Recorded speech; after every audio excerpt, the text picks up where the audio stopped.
My name is Francine, and at 36, I never expected to be called expendable after building a $300 million platform from scratch. For 12 years, I poured everything into tech vision, transforming it from a tiny startup to an industry leader. Then yesterday, in front of the entire board, our CEO, Maxwell Reed, smirked and said those words that changed everything. She served her purpose. Now she is just expensive overhead. What he did not know was that I had built a fail-safe years ago, with full company approval. If you have ever been undervalued at work like this video, and let me know where you are watching from. Trust me, what happens next changed everything. Computers fascinated me since I was 8 years old, when my parents bought our first family desktop. While other kids played outside, I taught myself to code, creating simple games and solving programming puzzles. By high school, teachers were sending me to regional competitions, and I graduated college with honors in computer science. My professors said I had a natural talent for systems architecture that few students possessed. I could visualize complex systems in my head, mapping out how every component would interact before writing a single line of code. Fresh out of college, I received offers from several large tech companies, but something about tech vision caught my attention. Back then, we were just 8 people working in a cramped office with mismatched furniture and too many coffee stains. Thomas Miller, the founder, pitched his vision of a revolutionary platform that could transform how businesses handled their digital infrastructure. While other companies offered higher starting salaries, Thomas offered something more valuable, the chance to build something from the ground up. "I need someone who can architect this properly from day one," Thomas told me during my interview. "Someone who sees the big picture, but also understands every technical detail. Everyone says, that is you, Francine." I joined that summer and immediately threw myself into creating the foundation of what would eventually become the company flagship product. Those early days were exhilarating. Our small team worked insane hours, often sleeping on office couches when deadlines loomed. I remember many nights when Thomas and I were the last ones there, whiteboarding complex system designs until 3 in the morning. "This authentication protocol is brilliant," Thomas said, one night, after I solved an issue that had stumped the rest of the team for weeks.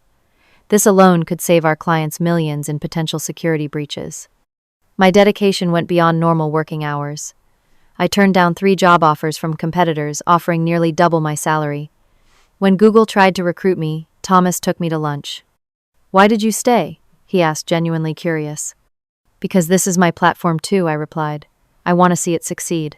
Besides, those other companies just want me to maintain someone else's code. Here I get to create." As our product gained traction, the company grew rapidly. 20 employees became 50, then over 200. We moved into progressively larger offices, and I built a team of brilliant developers who respected my expertise. My solutions became industry standards, with competitors scrambling to replicate features I had designed months earlier. During our 3rd year, after several major security breaches hit our competitors, Thomas and I had a serious conversation about contingency protocols. Every major platform needed fail-safes to protect client data in worst-case scenarios. "We need a kill switch," I explained. "If the system is ever compromised beyond recovery, we need a way to shut everything down properly, rather than risking client data exposure."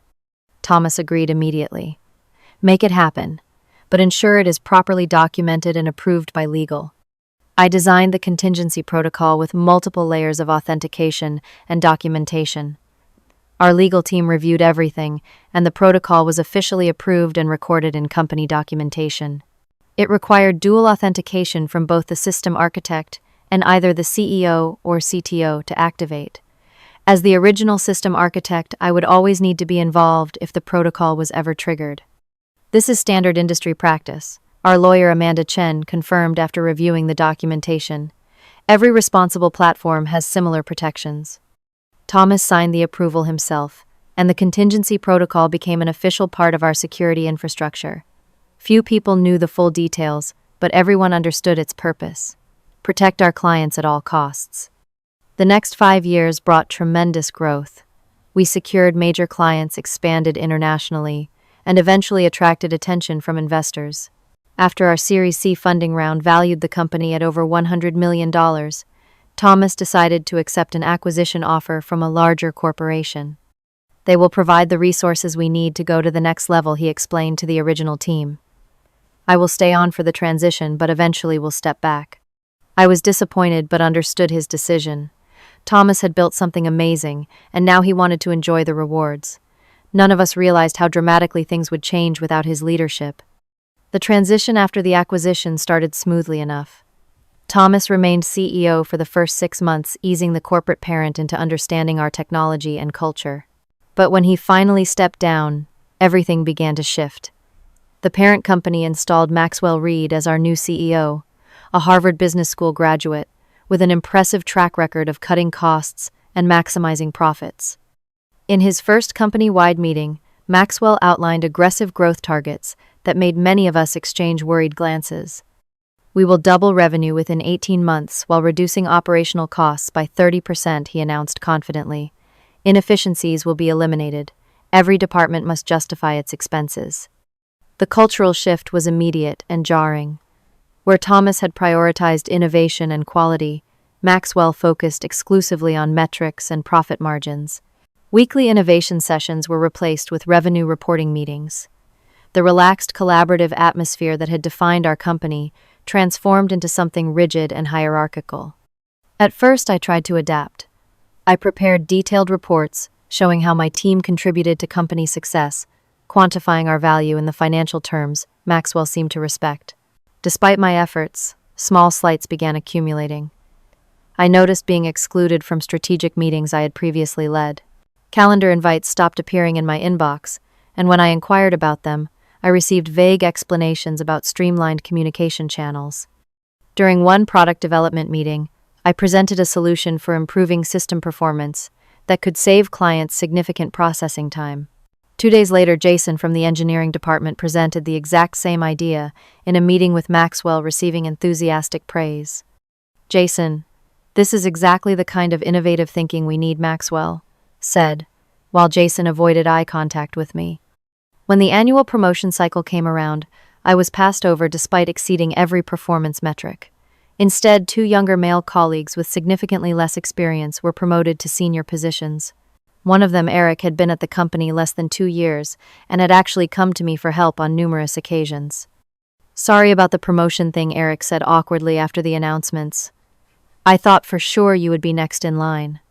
"Congratulations," I replied professionally, swallowing my disappointment. "You earned it." Still, I remained determined to prove my value. When a critical client project faced technical challenges that threatened to delay launch, I worked through 3 weekends straight to resolve the issues. My solution not only met the deadline, but optimized the system to save over $2 million in operational costs annually. The success earned me a brief email acknowledgement from Maxwell, and a small bonus, but within weeks I was again finding myself marginalized in decision-making processes. The real trouble began when Maxwell hired Bradley Thompson as our new Chief Technology Officer. Bradley had minimal hands-on technical experience, but had worked with Maxwell at his previous company. From our first meeting, something felt off about his understanding of our platform.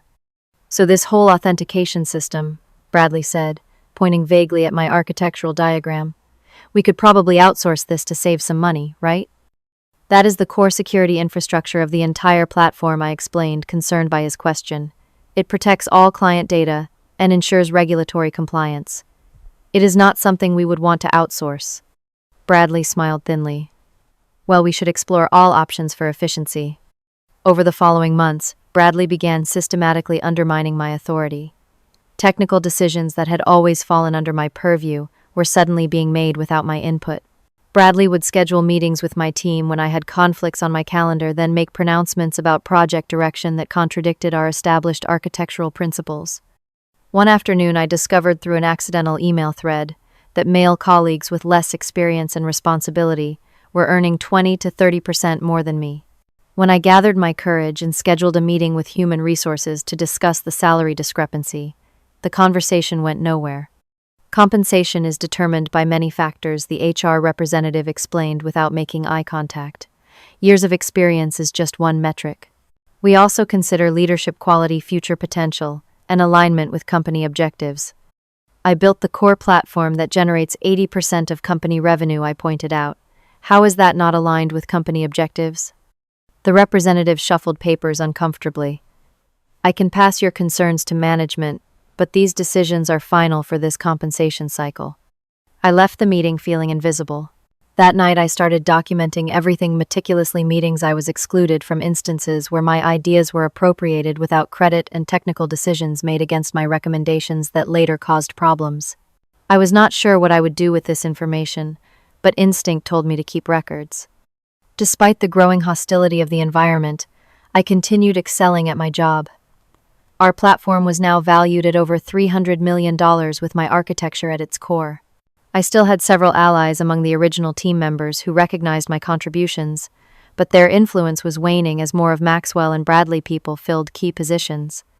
6 months after Bradley became CTO, I noticed my team members being reassigned one by one to other departments. First, Jessica, one of my senior developers, was moved to the mobile team despite having no mobile development experience. I tried to push back, she told me during a coffee break, but Bradley said this was a growth opportunity I should embrace. Within weeks, 3 more of my team members received similar reassignments. When I requested a meeting with Bradley to discuss these changes, his assistant informed me he was too busy for the next 2 weeks. By the time we finally met, half my team had been dispersed throughout the company. We are breaking down silos, Bradley explained with a rehearsed smile.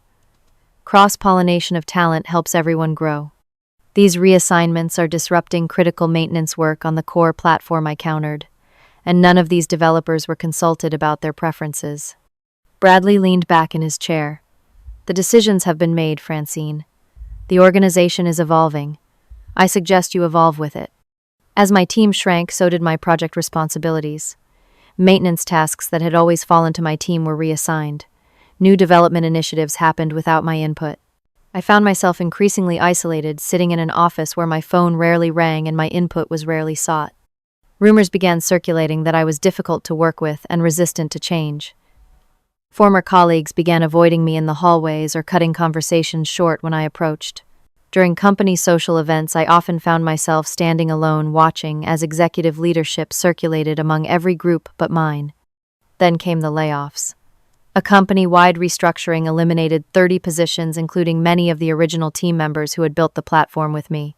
The official explanation cited redundancies and streamlined operations, but I noticed that many of those let go were either allied with me or had questioned some of Maxwell and Bradley decisions. One evening, working late, I accidentally discovered a planning document left open on the office printer. It outlined a strategy to outsource most of my remaining department functions to an overseas development team at a fraction of the current cost. My name appeared in a section labeled Phase 2 Transitions, with a timeline just 3 months away. The next morning I confronted Bradley directly. I saw the outsourcing plan, I said, closing his office door behind me. Were you planning to discuss this with me at any point? Bradley's expression hardened. That document was confidential. That is not an answer. My team built this platform. We maintain the critical systems that keep this company running. You cannot just replace that institutional knowledge overnight with an outsourced team. Every company function can be optimized, he replied coldly. No one is irreplaceable, Francine. I took a deep breath.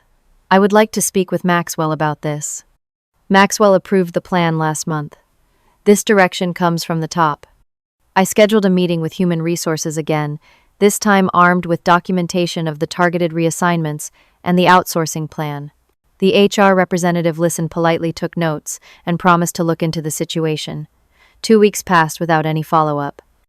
Through a sympathetic colleague in the IT department, I discovered emails discussing my eventual termination. The messages exchanged between Bradley and Maxwell described me as clinging to outdated systems and blocking necessary modernization. They discussed waiting for the completion of a knowledge transfer before letting me go. That night, I barely slept. Anxiety gnawed at my stomach as I stared at the ceiling, questioning my value after years of dedication. Had I really become obsolete? Was I truly standing in the way of progress? The company I had helped build from nothing now seemed determined to erase me. The next day, a former colleague who had moved to another department stopped by my office and closed the door.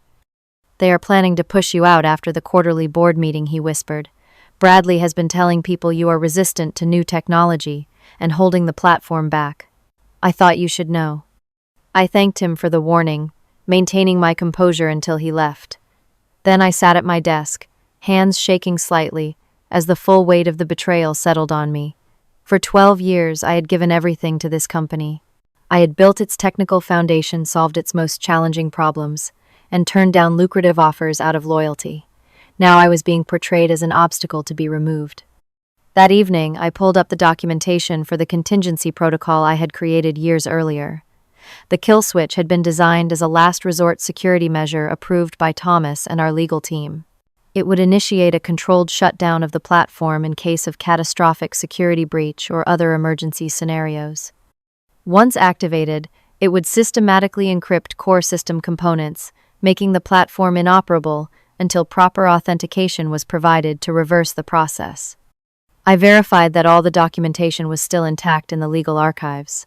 The protocol clearly stated that deactivation required my authentication as the system architect, along with either the CEO or CTO. In creating this security measure, I had never imagined it might one day serve as my only leverage against the company I helped build. The next day I reached out to Thomas, our original founder. We met for coffee at a small shop far from the office. I had heard things were changing, Thomas said after I explained the situation, but I had no idea it had gotten this bad. They are systematically erasing everything we built, I said, trying to keep my voice steady. Not just me, but the culture, the technical excellence, everything that made us special. Thomas sighed heavily. Unfortunately, I signed away my voting rights in the acquisition. Legally, there is nothing I can do to intervene. But Francine, protect yourself. You deserve better than this treatment. After meeting Thomas, I returned to the office with renewed clarity. I updated my documentation, ensuring all my contributions were clearly recorded. I reviewed the legal protection for the contingency protocol, confirming that it remained valid under our current governance structure. As the days passed, I noticed my name being removed from company materials. The platform architecture document that had always listed me as lead architect was updated with Bradley, his name replacing mine. My contributions to key patents were minimized in internal presentations. Even the About page on our website removed my profile, while featuring much newer team members. The quarterly board meeting was approaching and tension built throughout the office. I was scheduled to present the platform status report as I had done every quarter since the company's founding. 3 days before the meeting, I received a terse email from Bradley as assistant. CTO Thompson will be handling the platform status presentation at this quarter is board meeting. Your attendance is not required. I closed my laptop slowly, a strange calm settling over me. After years of building, innovating, and problem-solving, it had come to this, but I was not finished yet, not by a long shot. The morning of the board meeting arrived with a crisp autumn chill in the air. Despite being told my attendance was not required, I knew the company bylaws allowed all department heads to attend quarterly board meetings as observers. As the technical lead for the core platform, regardless of Bradley's attempts to diminish my role, I still qualified. I dressed with particular care that morning, choosing a tailored navy suit that projected confidence and professionalism. I arrived early, taking a seat at the back of the boardroom, where executives were already gathering, making small talk over coffee and pastries. Several glanced my way with surprise, but no one directly challenged my presence. Maxwell entered with Bradley, both in animated conversation. Maxwell stopped briefly upon seeing me, his expression flickering with annoyance before he continued to the head of the table. Board members filed in shortly after, most of whom I recognized but rarely interacted with directly. "Let us get started," Maxwell announced once everyone was seated. "We have a full agenda today." The meeting progressed through financial updates and market analysis. When it came time for the platform status report, Bradley stood confidently clicking through to his presentation. "As you can see from these metrics," Bradley said, gesturing to a graph that I immediately recognized as my work platform performance has improved 30% since the implementation of my optimization protocols. The ones I had designed, tested, and implemented 3 months earlier, before Bradley had even understood our system architecture. "We have also enhanced security across all authentication layers," he continued, detailing technical specifications that contained several critical inaccuracies. I made notes of each error, each misrepresentation, each instance of Bradley taking credit for work done by me and my team. The board members nodded along, several checking their phones during the most technical portions of the presentation.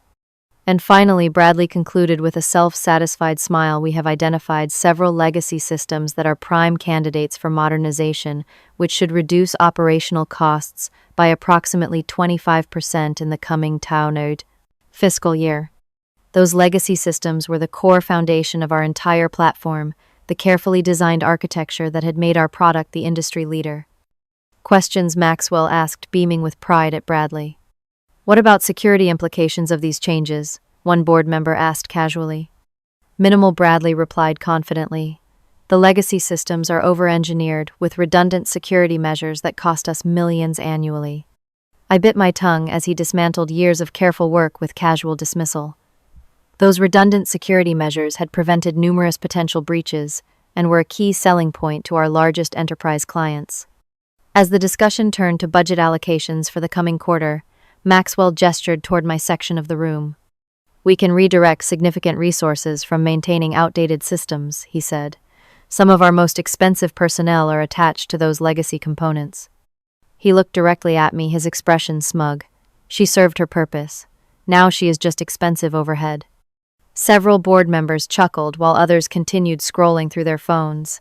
The casual cruelty of the moment, the dismissal of 12 years of dedication in a single sentence, hit me like a physical blow. I felt heat rising in my face, my hands clenching under the table. Memories flashed through my mind. Nights spent solving critical problems that no one else could figure out. Weekends sacrificed to meet impossible deadlines. Innovations that had transformed the company from a struggling startup to an industry leader. All of it reduced to expensive overhead. In that moment, something shifted inside me. The anxiety and self-doubt of recent months crystallized into absolute clarity. I knew my worth even if they had forgotten it, and I knew exactly what I needed to do. I stood up, my movement drawing attention in the quiet room. Bradley, I said calmly, your presentation contained several critical, technical inaccuracies that I feel obligated to correct for the board. Bradley's expression tightened. This is not the appropriate forum for technical debates, Francine. It is absolutely the appropriate forum when the inaccuracies concern system stability and security, I countered. For instance, the authentication protocol you propose eliminating is essential for maintaining compliance with financial industry regulations for 60% of our client base. Maxwell leaned forward. Francine, we appreciate your historical perspective, but Bradley has a more current view of our technical needs. Historical perspective, I repeated slowly. Interesting way to describe the architecture that generates $300 million in annual revenue. Maxwell sighed theatrically. The board understands that change can be difficult for those attached to older systems, but we must evolve. I looked around the room, taking in the board expressions, the dismissive glances, the complete devaluation of everything I had built. My decision crystallized. Then you have 9 minutes to explain to investors why our $300 million platform goes offline permanently, I said, picking up my notebook. The room went silent. Maxwell laughed, but it sounded forced. Is that supposed to be a threat? You cannot just shut down systems you do not control anymore. I maintained eye contact with him as I moved toward the door. It is not a threat. It is a contingency protocol approved by this company, its original management and legal team. As the system architect, I am executing it now. Maxwell scoffed loudly. This is ridiculous. Bradley explained to Francine why she cannot possibly do what she is suggesting. Bradley looked less certain. The contingency protocol requires dual authentication. She would need executive approval. Which I had, I replied calmly. From Thomas Miller, documented and filed with legal 5 years ago. The protocol remains valid unless specifically overridden, which no one has done. Amanda Chen, the company lawyer who had been quietly taking notes at the corner of the table, suddenly looked up with alarm. Maxwell, I need to speak with you immediately. Not now, Amanda. We are handling a personnel issue. Now, Maxwell, she insisted, already pulling up documents on her tablet. In private. I watched as Amanda showed Maxwell something on her screen. His expression shifted from annoyance to concern as he scrolled through whatever she had pulled up. Amanda leaned in and whispered something that made all color drain from Maxwell's face. What have you done? He whispered, looking up at me, with new understanding of the situation. I stepped out of the boardroom, closing the door softly behind me. My heart was pounding, but my steps were steady as I walked back to my office. Behind me, I could hear the commotion erupting in the boardroom, but I did not look back. Back in my office, I sat at my desk, hands trembling slightly as adrenaline coursed through my system. I had just triggered a security protocol designed for catastrophic emergencies. The platform would begin an encrypted shutdown sequence, systematically locking critical components until the entire system became inaccessible. Without my authentication to reverse it, the platform would essentially self-destruct, encrypting its core functionality beyond recovery. I had never imagined using it this way, but the protocol had been properly documented and approved. It was designed as a last resort measure to protect client data if the system was ever irreparably compromised. Now it was my last resort for a different kind of compromise. Within minutes, my phone began ringing.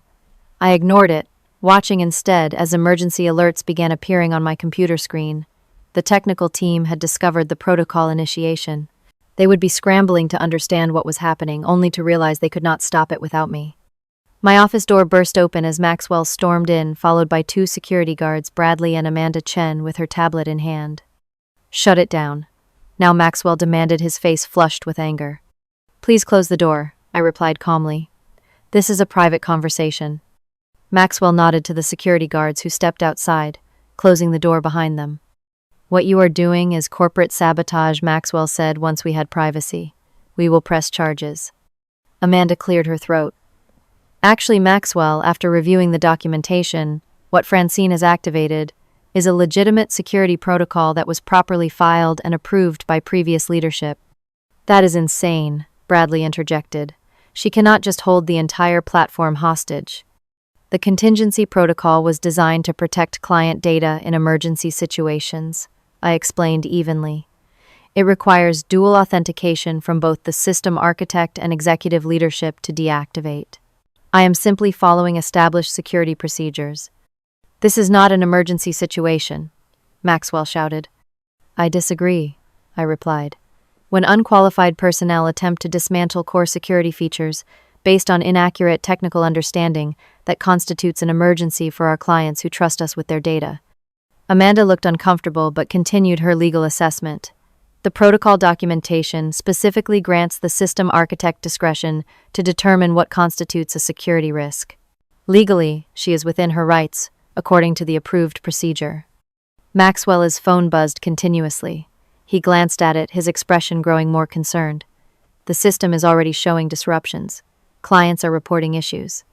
7 minutes remaining in the sequence, I noted. "Once complete, the encryption will be irreversible without proper authentication."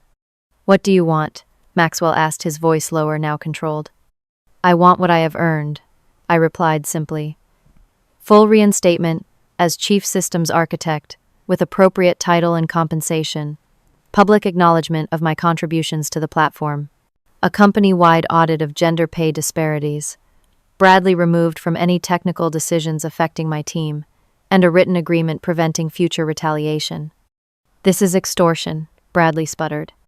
"No," Amanda interjected quickly. "Legally speaking, she is exercising a security protocol she was authorized to use and offering to resolve the situation. Let us be very careful with our terminology." Maxwell's phone rang again. This time he answered, stepping slightly away from us. "Yes, Chairman Lawrence. I am aware of the situation. Yes, we are working to resolve it immediately. No service interruptions should be temporary."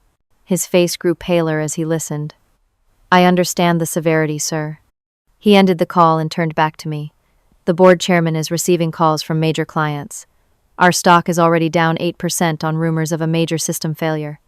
6 minutes, I noted. "Your demands are unreasonable," Maxwell said, but his tone had lost its edge. "My demands are fair compensation for the value I have created.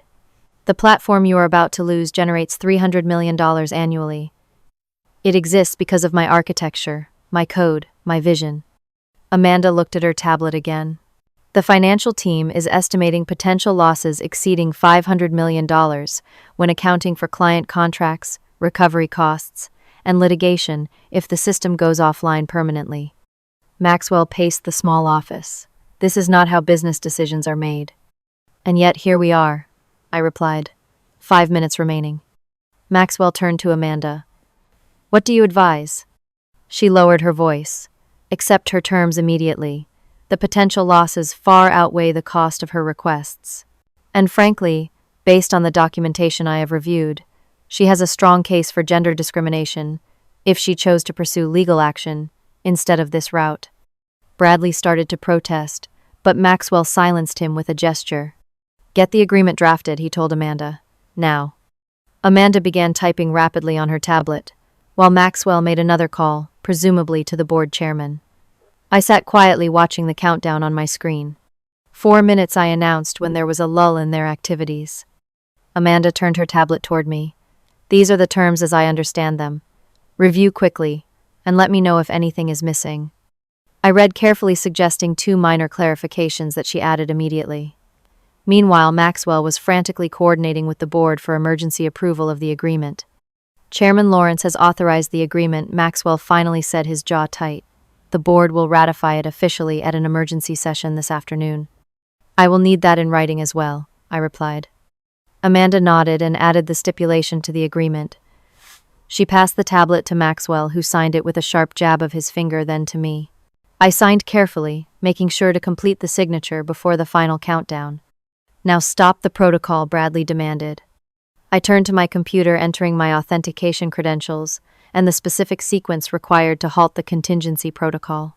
The system prompted for secondary authentication, which Amanda verified was covered under the emergency board authorization.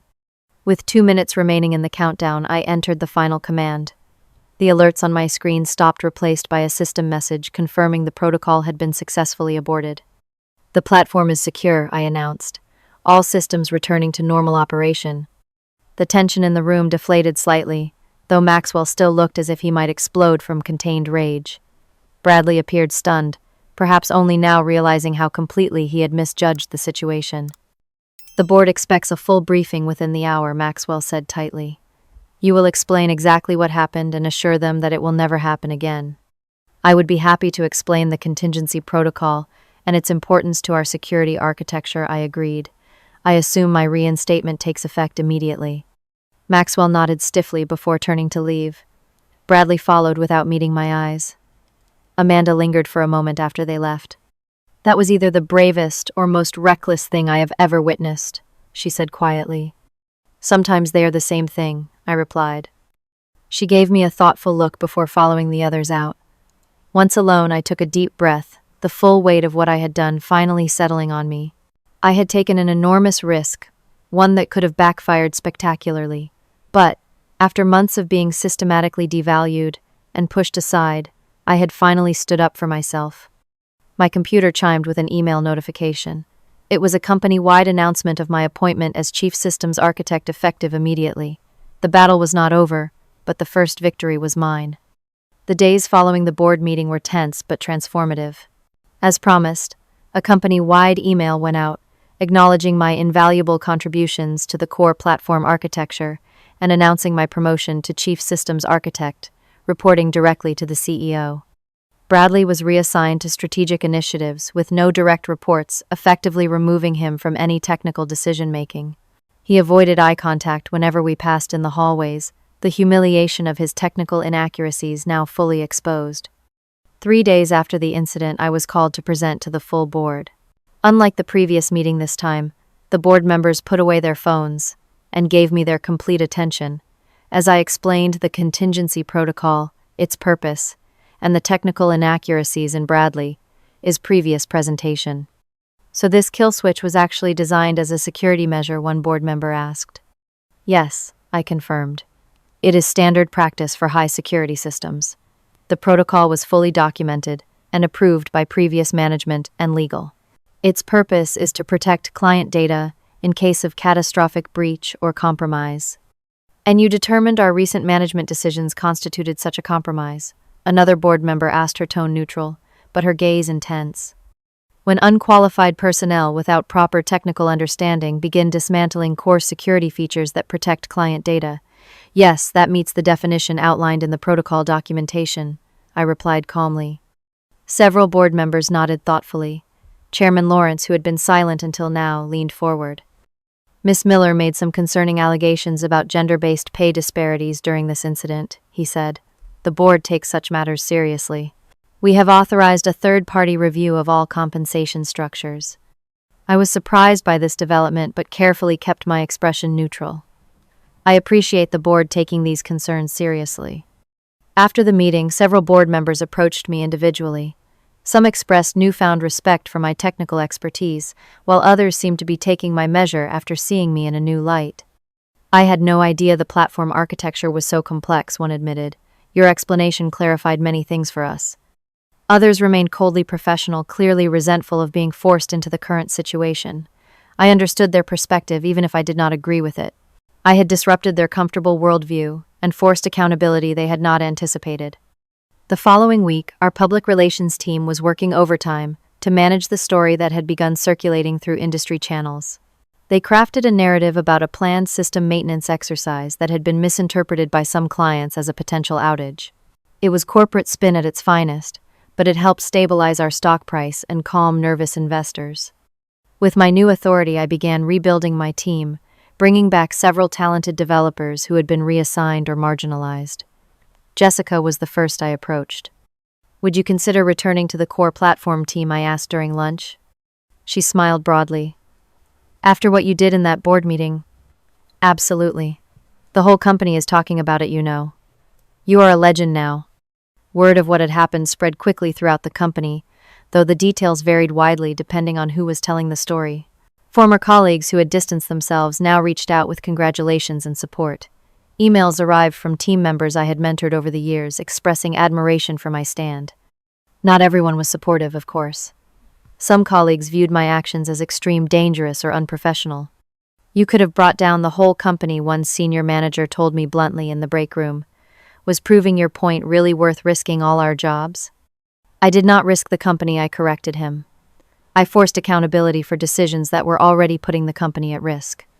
There is a difference." Despite my confident response, I did struggle internally with the morality of my actions. I had used a security protocol for leverage, something it had not been designed for. Even knowing I was right, even knowing the company had treated me unfairly, I questioned whether my response had been proportional. These doubts diminished as the third-party compensation review revealed exactly what I had suspected: systematic gender and racial pay disparities throughout the organization. Women in technical roles were earning an average of 22% less than men, with comparable experience and responsibilities. The disparities were even worse for women of color. The report became a catalyst for broader changes. New compensation guidelines were implemented with transparent criteria for determining salary levels and promotions. Back pay adjustments were issued to the most egregiously underpaid employees.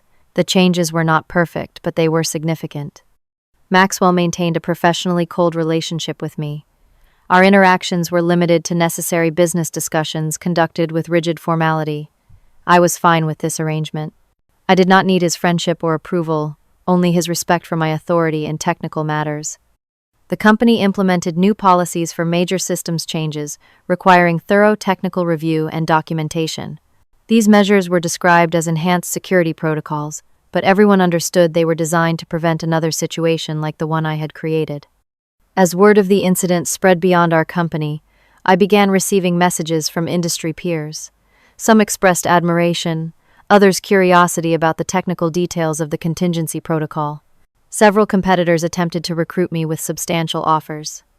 I considered these opportunities carefully, but ultimately decided to stay. There was important work to be done transforming the culture I had helped expose, and I wanted to see it through. Besides, the platform was still my creation, and I felt responsible for its continued evolution. "You could double your salary if you left," a former colleague who had moved to Google pointed out when we met for coffee. "It is not just about the money anymore," I replied. "It is about building something that lasts, including the right culture."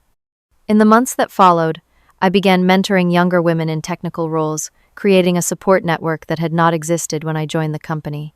We met monthly to discuss challenges, share advice, and provide encouragement. Watching these talented women gain confidence and recognition was perhaps the most satisfying outcome of the entire ordeal. Bradley made one more attempt to undermine me about 3 months after the incident.